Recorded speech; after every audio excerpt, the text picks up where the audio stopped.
Mr. Silent Channel. Kabanata 461 hanggang 465. Magalang ka ba? 0461. Ha? Natigilan si Miktum, anong ibig mong sabihin? Kung hindi dahil sa mukha ko, napatay na kayo ng mga Zia sa harap mo at ang kapatid mo. Walang alinlangan, wala siyang pakialam. Ang iyong pagkakakilanlan, dahil kahit napatayin ka niya, hindi mangangahas ang hari na ipagsapalaran ng buong pamilya ng hari na mapatay para ipaghiganti ka, malamig na sabi ni Azazel. Nanlamig ang mga kamay at paa ni Miktum sa isang iglap. Imposibleng ibuka ni Azazel ang kanyang bibig. Ibig sabihin, hindi naman talaga siya tinatakot ni Yefan na nasa harapan niya, ngunit talagang tumingin sa mukha ni Azazel. Hayaan silang mabuhay. Gaano kasagrado ang taong ito ng bansang Zia? Hindi mabilang na mga pag-iisip ang sumagi sa isipan ni Miktum. Nang maisip niya ang ilan sa mga pangunahing tauhan na kamag-anak ni Azazel, bigla siyang may naisip. Sa edad na ito, kayang gawin ng mga tao ng Zia si Azazel na maging magalang. Pwede bang? Siya iyon. Sa isang iglap ay napabuga ng malamig na pawis si Miktum, halos mahulog sa lupa ang kanyang telepono, at may matinding takot sa kanyang mga mata. Maraming salamat sa pambansang guro. Ay! Alam kong nagkamali ako. Ibinaba ni Miktum ang kanyang ulo upang aminin ang kanyang pagkakamali at tinapos ang tawag kay Azazel. Kaagad, yumuko si Miktum kay Yefan at same time na sinabi, kamahalan. Pasensya na. Ang aking kapatid ay matigas ang ulo, kaya't ikaw at ang iyong kasintahan ay nabalisa. Kung hindi ka nasisiyahan, maaari mo siyang patuloy na parusahan. Natigilan si Mehmed, kuya. Hindi ka nagkakamali. Sinong tinutulungan mo? Nagulat din si Su Chingzo, ang restaurant manager at iba pang nasa gilid, bakit si Mark II nang sagutin mo ang telepono, nagbago ang kanyang ugali ng 180 degrees. Sa halip, tila natatakot pa rin ang prinsipe ng korona kay Yefan. Pinandilatan ni Miktum ang kanyang nakababatang kapatid, hinawakan ang kanyang ulo gamit ang isang kamay, at sinabing, lumuhod ka kaagad.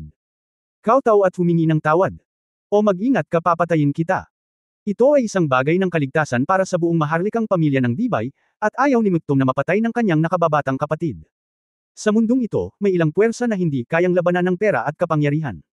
Alam na alam ni Miktum na kung ang lalaking nasa harap niya ay talagang ang taong iyon, kung gayon.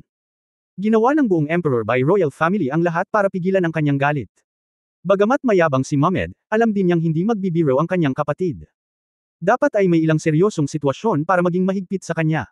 Bagamat nag-aatubili, lumuhad pa rin si Mehmed sa lupa at sinabi sa kanya.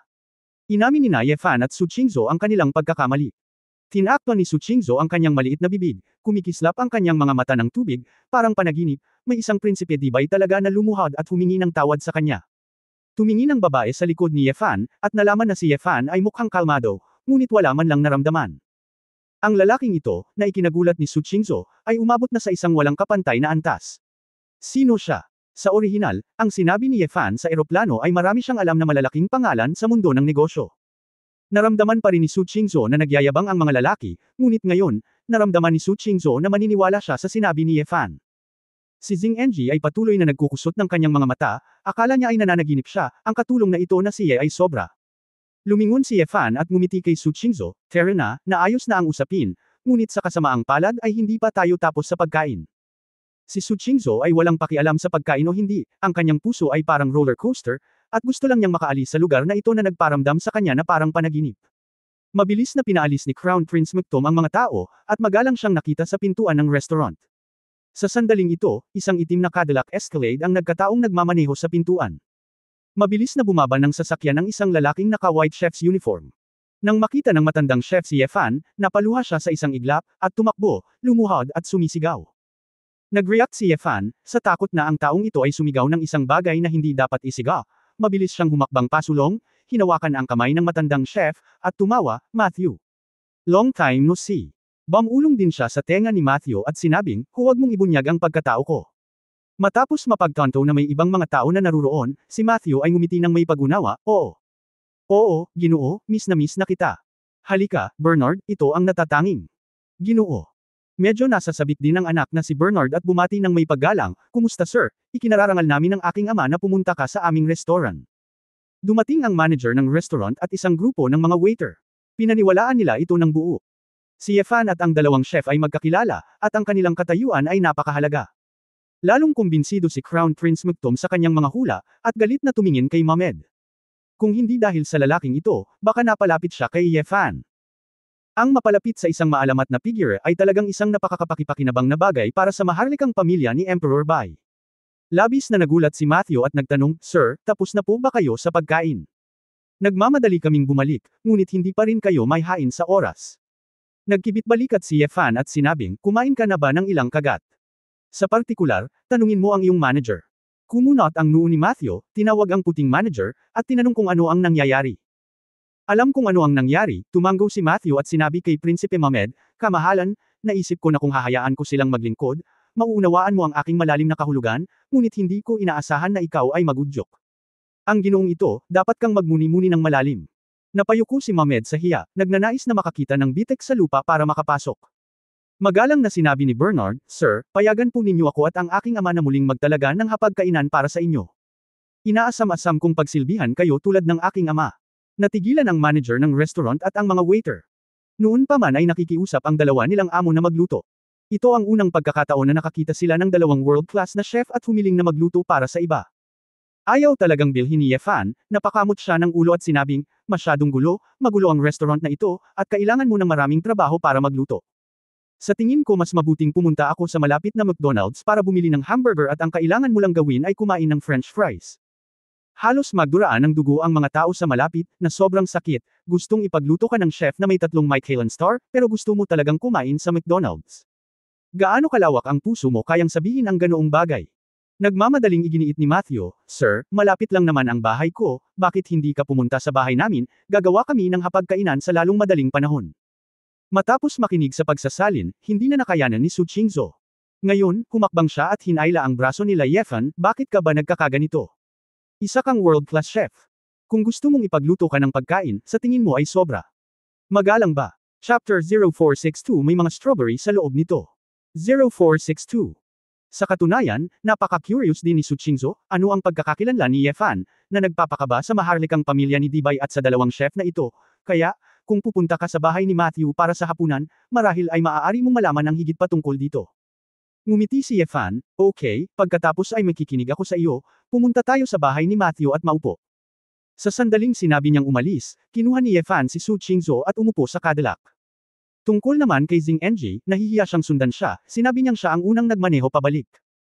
Pagkatapos ng lahat, ang mga taong kinuha ng chef ay higit sa lahat ay si Yefan, at si Su Qingzhou ang boss, kaya naiintindihan na pumunta. Tinitimbang ni Xing Enji ang kanyang pagkakakilanlan. Kung sinunod niya ng gusto ay masyado siyang ignorante kaya bumalik muna siya ng tahimik. Tuwang-tuwa din si Yefan, kung hindi, sa harap ni Xing Enji, hindi siya masyadong malapit kay Su Qingzhou. Habang nasa daan, talagang nagtanong si Matthew tungkol sa pagkakakilanlan ni Su Qingzhou. Nang malaman nila na si Su Qingzhou ay asawa ni Yefan, nagulat sina Matthew at Bernard, at agad na yumuko ang kanilang mga ulo ng may paggalang. Ms. Su, patawarin mo ang aming kakulangan sa paningin ngayon. Hindi ko inaasahan na ikaw ang magiging asawa ni Mr. Ye. Isang karangalan na makilala ka. Sabi ni Matthew. Si Su Qingzhou ay flattered, hindi siya sanay sa ganitong pakiramdam ng pagkakaiba sa pagitan ng superior at inferior, tulad ng isang Cinderella na biglang naging prinsesa. Bagamat hindi makapagsalita si Su Qingzhou tungkol kay Cinderella, siya ay isang ordinaryong babae kung tutusin, at hindi pa siya tinuring na isang maharlika. Mr. Packard, hindi mo kailangang gawin ito, ako. Isa lang akong ordinaryong negosyante, hindi ito malaking bagay, sabi ni Su Qingzhou, umiling-iling. Hindi, ikaw ang asawa ng Panginoong ito, dapat ay lubos kang iginagalang. Seryosong sabi ni Matthew. Pagod si Su Qingzhou at tumingin kay Yefan nang may pagkabalisa, ano ang nangyayari dito? Sino ka? Ngumisi si Yefan, asawa, huwag kang mag-alala sa kanila, dapat ka pa rin nilang igalang. Tiisin mo lang. Hindi rin alam ni Yefan kung saan magsisimula kung gusto niyang ipaliwanag kaagad kung sino siya, kaya pag-uusapan ko ito mamaya. Naisip ni Su Qingzhou na ayaw pa ring ihayag ni Yefan ang kanyang pagkakakilanlan, at may bahagyang hinanakit sa kanyang puso, ngunit hindi na siya nagtanong pa.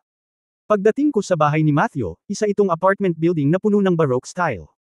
May 3 palapag ang buong gusali at binili lahat ng pamilya Pakod. Nang bumaba sina Yefan at Su Qingzhou sa sasakyan, 2 o 3 babae ang lumabas para batiin sila kasama ang kanilang mga anak. Isa-isa silang pinakilala ni Matthew. Iyon ay ang kanyang asawang si Ajani, anak at manugang. Bagamat hindi alam ng mga babaeng ito ang pagkakakilanlan ni Yefan, hiniling sila ni Matthew na pumunta para batiin sila ng buong team time. Dapat silang mga natatanging bisita. Huwag maging tamad. Ajani, alam mo bang itong si Mr. Ye ang malaking tao na tumulong sa atin na panatilihin ang restaurant gaya ng sinabi ko noon. Kung hindi dahil sa kanya, matagal nang inookupahan ng mga magnanakaw ang restaurant namin, at hindi rin kami. May buhay kasing libre ngayon, tuwang-tuwang sabi ni Matthew. Nang marinig ito ni Johnny, napabulalas siya, kung gayon, napakabata pa ba ng ating tagapagbigay? Malinaw na narinig ng pamilya ni Matthew ang nangyari noon, at lahat sila ay nagpakita ng mainit na ngiti at sinabi kay Ye Fan. Nagpapasalamat. Hindi naintindihan ni Su Qingzhou at nagtanong, ano ang pinag-uusapan nila? Nagkibit-balikat si Ye Fan at sinabing, ay, wala lang, sumikat si Matthew ng maaga, napakaraming mayayaman sa mundo ang gustong kumuha sa kanya. Para maging personal chef nila. Gusto ni Matthew na manatili sa kanyang tindahan at makasama ang kanyang pamilya, kaya tumanggi siya. Ilang taon na ang nakalilipas, isang lalaki na hindi makatwiran ang gustong bumili ng tindahan ni Matthew at hayaan siyang pagsilbihan siya ni Shu at pinagbantaan sila. Nagkataon na nagkaroon ako ng holiday kasama ang mga lalaking iyon noong panahong iyon, at siya nga pala, tinulungan ko si Matthew na malutas ang problemang ito, at nalaman ko. Hindi naman big deal. Pinilit nila akong kunin bilang isang benefactor. Ngunit ang aking orihinal na layunin ay hindi upang tulungan sila, sa pamamagitan lamang ng paraan. Natigilan si Su Qingzhou, nahirapan ba silang maghanap ng chef?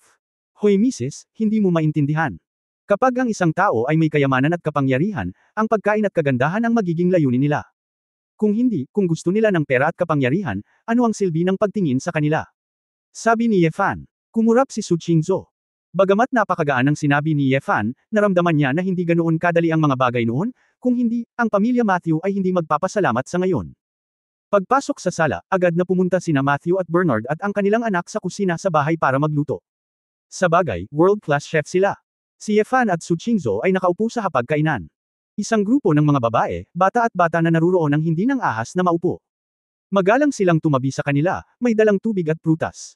Nang makita ang eksenang ito, hindi komportable si Su Qingzhou, dapat umupo ang lahat, bakit ka nakatayo? Nakangiting sabi ni Ajani, ang katayuan ni Mr. Ye ay marangal, at hindi kami mangangahas na maupo ng walang pahintulot. Hindi nakaimik si Ye Fan. Hindi ba't lumilikha ito ng galit sa kanyang sarili, kaya mabilis niyang iwinagayway ang kanyang kamay, umupo ka at maupo, hindi kita pinigilan, hindi tayo makakakain kung ganito ka tumayo. Salamat, Mr. Ye, kinuha ni Ajani ang kanyang anak na babae at manugang at umupo. Ang dekorasyon ng bahay ni Matthew ay napakayaman sa tradisyonal na estilo ng sining ng enamel, at maraming impresyonismo noong 1860s ang nagpapatingkad at masaya sa interior ng apartment. Ito ang unang pagkakataon na pumasok si Su Qingzhou sa bahay ng isang dayuhan. Sa pagtingin sa dekorasyon at mga kasangkapan, pakiramdam niya ay napakasariwa, at nakipag-chat kay Johnny at iba pang kababaihan sa Yingwen. Hindi nagtagal ay dumating sina Matthew at Bernard na may dalang mga masasarap na pagkain. Mayroong maraming mga sangkap sa bahay, na ginamit upang bumuo ng mga pinggan para sa kanila, kaya walang kakulangan ng mga sangkap para sa pagluluto. Nakita ni Su Qingzhou ang mga pagkain ito, at gaya ng inaasahan, mas pino ang mga ito kaysa sa nakita nila sa restaurant dati. Ajani, pumunta at dalhin ang aking koleksyon ng rum ani Conti kina Mr. Ye at Ms. Su. Napangiti si Matthew at sinabing, Mr. Ye, I have a bottle of rum ani that been in my collection for 13 years, just in time for this year. Sa taon ng inuman, kung makakarating ka, para sa'yo lang. Tinatanggap din si Ye Fan, umiinom siya ng kahit anong gusto niya, ngunit sa pagkakataong ito, para kay Su Qingzhou na maranasan iyon, syempre, hayaan si Matthew na kunin ang anumang mabuti.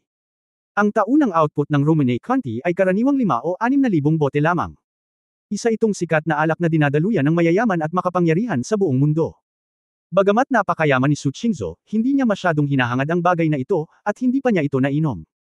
Kapag ang red wine ay binuksan, ang isang kahangahangang halimuyak ay kumakalat, na may mga bangkos ng mga bulaklak, na nagre-refresh sa ilong at baga. Ibinuhos sa baso, ang pinong halo, malinaw at maliwanag na itim, ay nagpapadama sa mga tao ng pambihirang alak na ito. Tara, inuman tayong lahat. Ang sarap ng alak kapag pinagsaluhan mo. Ayaw ni Ye Fan na tangkilikin ito ng mag-isa, kaya hinayaan niyang tikman ito ni Matthew at ng kanyang pamilya. Si Matthew at ang iba ay natural na nagpasalamat sa kanila, ngunit hindi sila naglakas loob na uminom ng labis, kaya't humigop na lamang sila. Si Su Qingzhou ay karaniwang hindi umiinom ng alak, ngunit tumitingin sa gayong Katanji tanging mga pagkain at tulad ng isang pambihirang red wine, siya ay naiintriga rin. Pagkatapos humigop, ang babae ay napangiti sa pagkagulat, Ye Fan. Ang alak na ito ay may lasa ng strawberry. May mga strawberry ba dito? Chapter 0463 biglang sumabog. 0463 ito. Binibigkas ang mga salita sa wikang Chinese, at hindi sila maintindihan ng pamilya Matthew, ngunit nakikita nila ang maliwanag na ngiti sa mukha ni Su Qingzhou, tulad ng snow lotus sa tuktok ng Snowy Mountain pagkatapos matuno ang iceberg. Masayang tumawa si Ye Fan, sobrang nakakatawa ang ekspresyon ni Su Qingzhou, dahil lang sa pag-inom niya ng strawberry-scented wine, biglang naging excited ang babae, parang bata. Silly wife, paano mo magagamit ang strawberry para sa alak?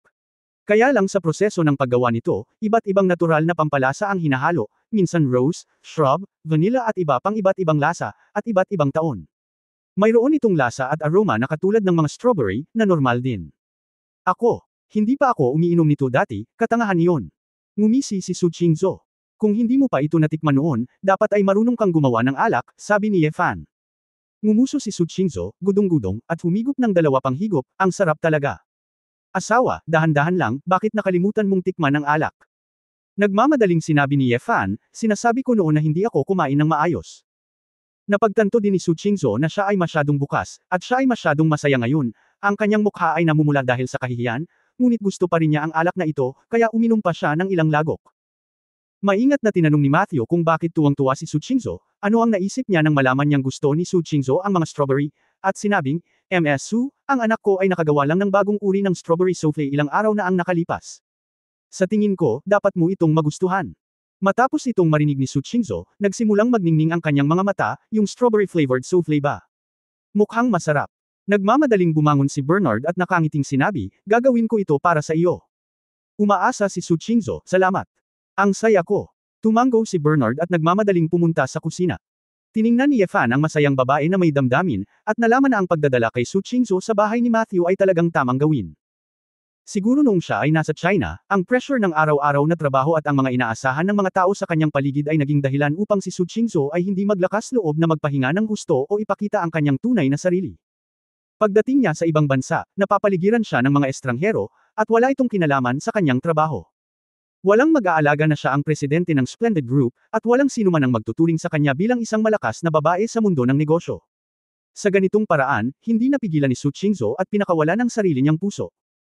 Ang unang hapunan na dumating ako sa Fagwo, kahit na may ilang mga twists at turns, at kumain ako ng medyo late na, ang huling resulta ay napakakasiya siya. Si Su Qingzhou ay kumain ng isang panaginip na strawberry-flavored souffle. Ang kanyang buong katawan ay parang isang masayang anghel, na may matamis na ngiti sa kanyang mukha na hindi pa nakita ni Ye Fan. Matthew, Bernard, nakangiting sabi ni Ye Fan sa mag-ama pagkatapos kumain, pinasaya mo ang asawa ko ngayon, masaya siya, at ganun din ako. Kaya balak kong hintayin ang kasal namin. Hayaan mong ikaw ang maging chef at gumawa ng aming wedding meal. Kailan? Narinig ito ni na Matthew at Bernard, tuwang-tuwa sila na halos hindi sila tumalon, at salamat na sinabi, Diyos. Ito ay isang malaking karangalan. Gagawin namin ang aming makakaya. Sinadya itong sinabi ni Ye Fan sa Yingwen, upang maunawaan ni Su Qingzhou. Pagkaraang marinig ito ni Su Qingzhou, hindi niya napigil ang isubo ang kanyang bibig, ibinaba ang kanyang ulo para kumain ng dessert, at hindi nang ahas na tumangala sa sinuman. Pagkatapos ng hapunan, bumalik sina Ye Fan at Su Qingzhou sa hotel sakay ng kotse ni Matthew. Dahil hating gabi na, hinawakan ni Ye Fan ang kamay ni Su Qingzhou, hindi natatakot na mabangga ng sinuman, at bukas palad na naglakad papasok sa elevator ng hotel. Asawa, kontento ka na ba sa hapunan ngayon? Nakangiting tanong ni Ye Fan nang walang ibang tao sa elevator. Tumango si Su Qingzhou, napakasarap ng alak at cake na iyon. Strawberry lover ka talaga, ang daming precious dishes made of white truffles and caviar, hindi mo sinasabi, sabi mo masarap with strawberry flavor. Sa susunod na bibilhan kita ng isang basket ng strawberry, hindi mo na kailangang hayaang gumawa ng malaking mesa si Matthew at ang iba pa. Walang imak na umiling si Ye Fan. Ako, wala akong masyadong alam sa national cuisine. At hindi sa hindi mo alam, hindi ako masyadong interesadong kumain ng karne, sabi ni Su Qingzhou. Bumantong hininga si Ye Fan, asawa, mawawalan ka ng maraming kasiyahan tulad nito, hindi ka makakapag-focus sa mga strawberry, kailangan mong kumain ng higit pang iba pang mga bagay. Unti-unti mong matutuklasan na maraming mga delicacy sa mundo na lampas sa iyong imahinasyon. Nakinig si Su Qingzhou, may ilang bagay sa ngayon ang sumagi sa kanyang isipan, at ang kanyang puso ay bahagyang nabara. Humph! Ano? Gusto ko ng mga strawberry, di ba? Ako ay isang bata mula sa isang mahirap na pamilya, at hindi ako sanay na kumain ng dekalidad na pagkain. Hindi ko rin maintindihan ang mga caviar at white truffle na iyon, kung ayaw mo sa akin, hindi na kita sasama sa hapunan sa susunod. Ngumisi si Su Qingzhou at hinayla ang kanyang kamay mula sa kamay ni Ye Fan. Nanlumo si Ye Fan. Hindi ko ito sinasadya, mabilis kong ipinaliwanag, asawa, huwag mong intindihin, ako. Huwag ka nang magpaliwanag. Alam kong mababa ako, hindi katulad mo, ang mga taong kilala ko ay kasing kapangyarihan, isang world-class master tailor, isang world-class na medikal na doktor, isang world-class na 3 Michelin star chef, at maging ang crown prince ng Dubai ay bibigyan ka ng mukha. Mapait na sinabi ni Su Qingzhou, ako ay isang ordinaryong babae lamang, hindi katulad mo, na lumalaban ng masama, nakakapagsalita ng anumang wikang banyaga, at kilalang kilala ang mga tao. Natatakot ako sa mga armadong lalaki, mga aristokrate ng maharlikang pamilya, at hindi ako nangangahas na makipag-chat at tumawa sa mga master level na figure na iyon, maaari akong maging mahinahon anumang oras. Gusto ko lang kumain ng ilang strawberry cake, at 8 strawberry. Ikulong. Sinong pinu-provoke ko? Masyadong mababa ang tingin mo sa hobby ko. Si Yefan ay naliligaw. Bakit parang nagsindi siya ng powder keg? Di ba ngayon lang okay? Bakit biglang sumabog yung babae? Asawa, huwag kang magalit, hindi iyon ang ibig kong sabihin. Huwag ka nang magpaliwanag. Pagtatakpan lang ang paliwanag. Minamaliit mo lang ako. Ang tingin mo sa akin ay tanga at tanga na babae sa puso mo. Sa oras na ito, nang makarating ang elevator sa sahig, lumabas si Su Qingzhou sa elevator, tumalikod, at hinayaang tumayo si Yesale. Magpapahinga na ako. Huwag mo akong sundan. Pero, kung sinabi ng babae, imposibleng hindi siya sundan ni Yefan. Kung hindi ito ipinaliwanag ng malinaw, paano siya makakatulog ng gabing iyon? Hindi alam ni Yefan kung ano ang nasabi niyang mali, paano niya nagawang maging maganda ang gabi sa ganitong hitsura. Totoong may karayom ang puso ng babae sa ilalim ng dagat, kaya walang choice si Yefan kundi sundan at sabihing, asawa, huwag kang magalit, mali talaga ako. Huminahon ka, mali talaga ako. Wala akong iniisip na maliitin ka, asawa ko. Noong nakilala kita, isa akong mekaniko, isang game trainer, at isang masamang bike. Asawa, maaari mong huwag pansinin ang mga ito at pakasalan ako, nagpapasalamat ako. Huwag mong pag-usapan ang sirang bike mo. Mas mahal pa ang bike mo kesa sa BMW, akala mo ba baboy ako? Ngayon niloloko mo ako sa bike na yan. Nanlaki ang mga mata ni Su Qingzhou. Kabanata 0464 Hate You. 0464. Tinapik ni Yefan ang kanyang noo at halos makalimutan, alam na ni Su Qingzhou na ang bisikleta ay isang antigo, ngunit hindi niya alam ang parehong bagay. Ang susi ay pinaramdam sa kanya ng babae ang hindi maipaliwanag na galit, at hindi niya alam kung saan siya magsisimulang suyuan siya ng biglaan. Asawa, ang bait mo naman, paano ka magiging baboy? Ang baboy ay ako rin, huwag kang magagalit, o kaya mo akong bugbugin o pagalitan. Hindi ko na ulit sasabihin ang ganoong bagay, maaari kang kumain ng kung ano ang gusto mo, hindi na ako magtatanong pa, sabi ni Yefan na may mapait na ngiti. Ayoko nang marinig, magpapahinga na ako, Palm. Si Su Qingzhou ay naglakad pabalik sa silid na may malamig na mukha, at direktang isinara ang pinto. Tumayo si Yefan sa pintuan ng silid at gustong kumatok sa pinto, ngunit pagkatapos mag-isip tungkol dito, hindi niya alam kung ano ang sasabihin, kaya tahimik siyang naglakad pabalik sa kanyang silid. Naagrabyado din siya sa puso niya. Anong mali ang sinabi niya? Hindi ba normal na pananalita? Bakit mo ginalit ang isang babae? Dahil ang relasyon kay Su Qingzhou ay unti-unting lumalapit, nalaman din ni Yefan na ang ugali ni Su Qingzhou ay mas malaki kaysa kay Feng Yueying, at mas mahirap pang hawakan kaysa sa babaeng si Mumumo. Tila siya ay medyo katulad ng babaeng Phoenix na si Xiao Ziner, ngunit hindi siya susunugan ni Su Qingzhou. Medyo nalilito si Yefan, bakit niya gustong pakasalan si Su Qingzhou? Hindi ba't mas madaling pakasalan ng isang maamo, mabait at mapagmalasakit na asawa tulad ni Feng Yueying? Sa pag-iisip tungkol dito, habang iniisip ito ni Yefan, mas nalilito ang kanyang isip. Nakahanap na lang siya ng balkonahe, naglabas ng sigarilyo, at nag-iisa niyang tiningnan ang eksena sa gabi ng Paris. Ang hindi alam ni Yefan ay si Su Qingzhou, na bumalik sa silid, ay talagang hindi mapakali. Pagkapasok ni Su Qingzhou sa silid, sa sandaling maubad niya ang kanyang jacket, tinakpan niya ang kanyang mga temples gamit ang dalawang kamay, at galit na sinabi sa kanyang sarili, Su Qingzhou, bakit mo ginagawa ulit ito? Bakit ka nasa sabik? Isa lang siyang tell me, para sa napakalaking reaksyon. Kinagat ni Su Qingzhou ang kanyang labi at tumingin muli sa pinto, umaasang kakatok si Yefan sa pinto, mag-doorbell, at patuloy na humingi ng tawad sa kanya. Kung tatanungin mo pa ako ng 3 minuto, bibigyan kita ng pagkakataong magpaliwanag. Naisip ni Su Qingzhou sa sarili. Gayunpaman, pagkatapos ng halos 5 minutong paghihintay, walang gumagalaw sa pintuan. Pabalik-balik na naglakad si Su Qingzhou, habang iniisip niya ito, lalo siyang nagalit, patay Yefan, mabahong Yefan, hindi ka aalis ng ganito. Wala akong pakialam kung galit ako. Paanong ang taong ito ay napakapuot? Tumalon si Su Qingzhou. Diretsyong ibinagsak ang sarili sa malaking kama at nahiga doon, malakas na hinampas ni Fen Quan ang kubrekama. Malaking tao, bakit ang kuripot mo? Ano bang masama kung lumapit ka para magmakaawa sa akin? Halatang galit siya sa akin, pero hindi pa rin niya inaamin, I hate you and hate you. Sinipa ni Su Qingzhou ang kanyang mga binti at itinapon ang kanyang mataas na takong. Umayos siya ng upo, yumuko, na parang determinadong sabihin, kung hindi ka pupunta ngayong gabi, huwag mong isipin na magpapakita ako sa iyo ng magandang mukha bukas. Humph! Ang bulong ng babae sa sarili sa silid, inilibing si Yefan. Ngunit hindi alam ni Yefan sa balkonahe na talagang hinihintay siya ni Su Qingzhou na pumunta para suyuan siya. Si Yefan ay talagang pagod, at siya ay nanghihikayat kamakailan lamang, ngunit si Su Qingzhou ay nagagalit sa bawat pagliko, at hindi niya alam kung ano ang gagawin. Nang humihit-hit si Ye Fan ng 3 sigarilyo, nakasimangot at hindi alam ang gagawin, biglang tumunog ang isang boom sa isang kalye sa Paris sa di kalayuan. Nakita ni Ye Fan ang isang nakasisilaw na apoy na naglalagablab, at naririnig niya ang maraming hiyawan mula sa malayo. Mga pag-atake ng terorista. Naisip kaagad ni Ye Fan na sa nakalipas na 2 taon, maraming refugee ang bumuhos sa Europa, ang anino ng terorismo ay nabalot, at nagkaroon din ng mga pambobomba sa tinubuang bayan ng Enamel. Nabasa ko ito sa balita noon, ngunit ngayon lang ako nakarating sa Fagwo, nabangga ko ba ito para sa aking sarili?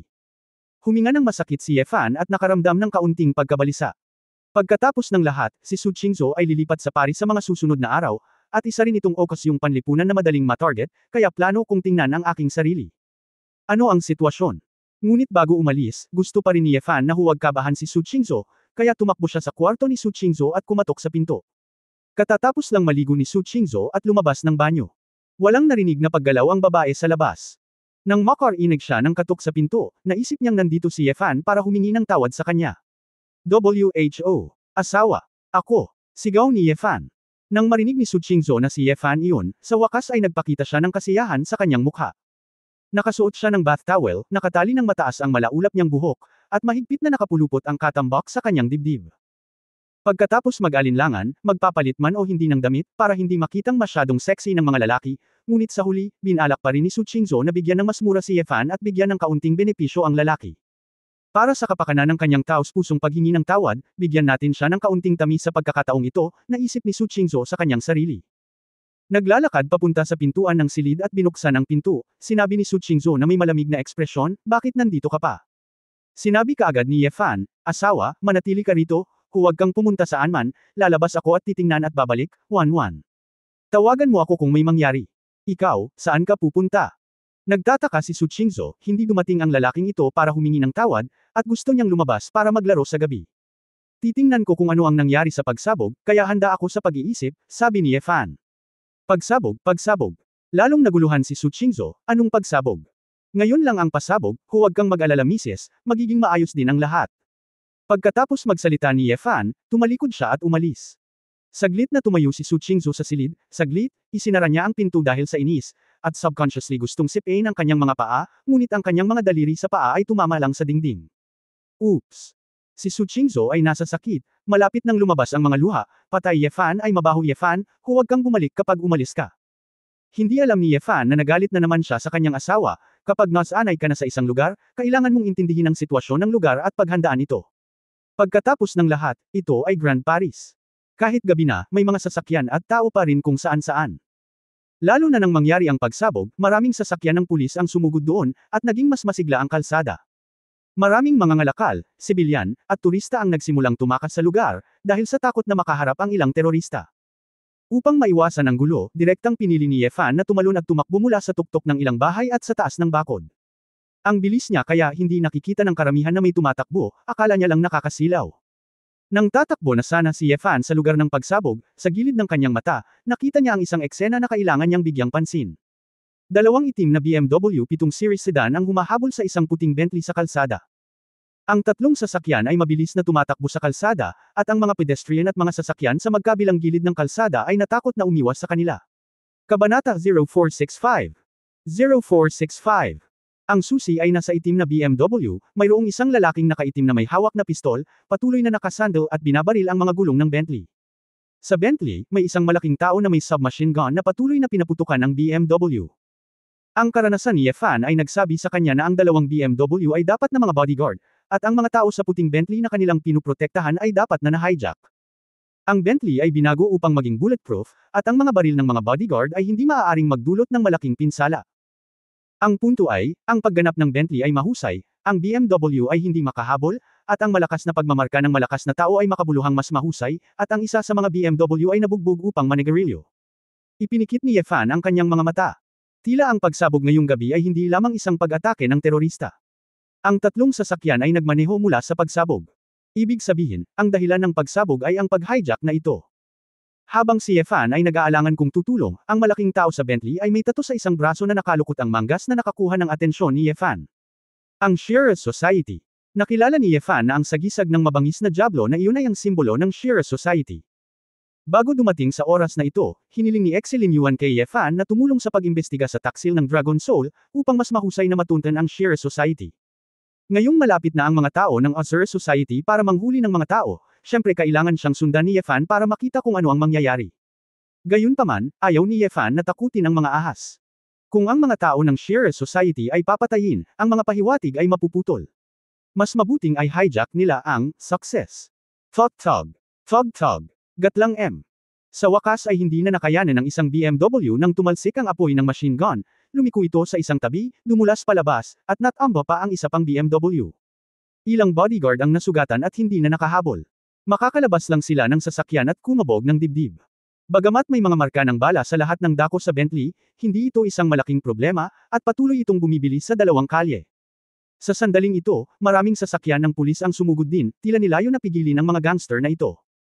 Gayunpaman, hindi alam ng grupong ito ng mga pulis na sa kalagitnaan pa lang, nang dumaan sila sa isang intersection ng kalye, ang dalawang gangster na sakay ng sasakyang Bentley na ito ay nang hostage na at bumaba ng sasakyan. Nakatayo si Ye Fan sa bubong ng gusali at kitang-kita niya ito ng napakalinaw. Gumamit ng itim na hood ang bandido para takpan ang ulo ng hostage. Parang nakoma ang hostage. Nakasuot siya ng light coffee-colored coat. Ay isang babae. Ang dalawang gangster ay maputi, matipuno, may night vision goggles sa kanilang mga mukha, mga pistola, granada, at iba pa. Sa kanilang mga baywang, at sila ay kumpleto sa gamit. Binuksan nila ang pasukan sa isang imburnal at direktang kinaladkad ang bihag sa imburnal. Ang lahat ng ito ay tumagal lamang ng halos 10 segundo, at huminto ang Bentley ng 5 o 6 na segundo lamang, kaya walang ideya ang pulisya na ang taong nais nilang iligtas ay wala na sa Bentley. Napabuntong hininga si Ye Fan, talagang walang awa ang mga gangster na ito. Tutal, nilinaw ng lalaking dumaan na mahuhuli siya, at malamang na magpakamatay siya kapalit ng oras para makatakas ang kanyang mga kasama. Nang makita ang lahat ng ito, natural na hindi hahabulin ni Ye Fan si Bentley, at tumalon siya sa imburnal kasama niya, ngunit sadyang gumamit ng napakagaan na hakbang upang maiwasang matuklasan ng mga taong iyon. Sa isang malayong distansya, sinundan siya ni Ye Fan ng mga 6 o 7 minuto sa pamamagitan ng pagtukoy sa direksyon sa pamamagitan ng tunog. Nilabanan ng dalawang bandido ang mga hostage at pumunta sa isang takip ng manhole. Pagkatapos ng katok, may nagtanggal ng takip sa manhole. Ito ay isang cul-de-sac, sa likod mismo ng isang restaurant, at may mga basurahan sa bawat isa, at may baho sa lahat ng dako. Ang lalaking nagbukas ng manhole ay isang may balbas na puting lalaki na nakauniforme ng chef. Naging maayos ba? Tanong ng lalaking balbas. Isa sa mga gangster na may dilaw na buhok ay tumango, walang kahihiyan sa misyon. Napakabuti, handa na ang sasakyang pangtransportasyon, inilagay mo ang mga bihag sa grocery shopping cart, pagkatapos ay magmaneho ng kotse at sundin ang paunang natukoy na ruta, hindi ka susuriin ng pulisya, sabi ng may balbas na lalaki. Ang dalawang gangster ay sumugod sa isang van para mag-grocery, itinulak ang hostage sa likod ng kotse, pinaandar ang kotse, at pinaandar ito palabas. Pinanood ng may balbas na chef ang sasakyang papalayo, kinuha ang kanyang mobile phone, nag-dial ng numero, at sinabing, Mr. Bruce, ang hyena at ang fox ay umalis na kasama ang mga bihag, ang kuneho ay isinakripisyo, siya ay nagpakamatay, at hindi siya mag-iiwan ng anumang mga palatandaan. Oo, ako ay magpapatuloy na mananatili sa restaurant at magsusumbong sa iyo anumang oras.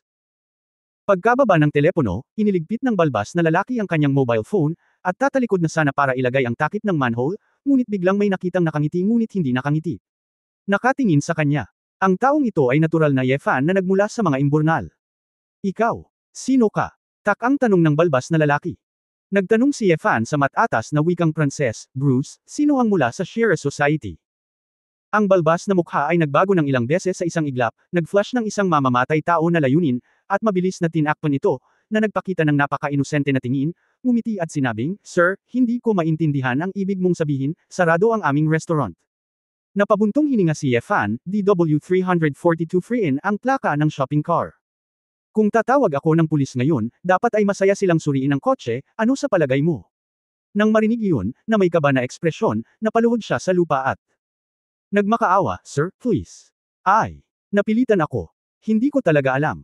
Gusto niyang yakapin ang hita ni Ye Fan at umiyak, mukhang nakakaawa. Gayunpaman, sa sandaling ito, ang mga mata ng balbas ay puno ng layuning pumatay. Nang makitang malapit na ang distansya, agad siyang naglabas ng punyal mula sa kanyang baywang at nilaslas patungo sa hamstring ni Ye Fan.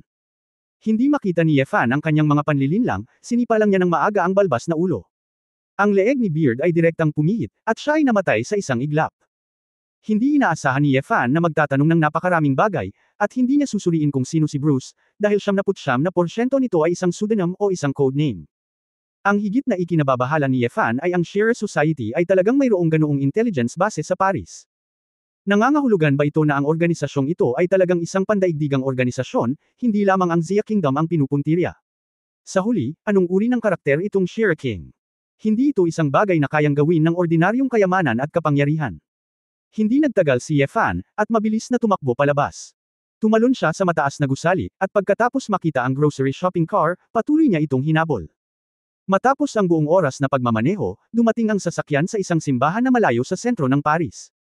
Matatagpuan ang simbahang ito malapit sa isang residential area, at mukhang desyerto kapag gabi. Malamlam ang mga ilaw sa loob. Mayroon lamang isang matangkad na pari na may salamin at maputlang kutis, nakatayo sa dilim at walang ekspresyon ang mukha. Pagtatapos ng kabanatang ito. For more videos, please like, share and subscribe.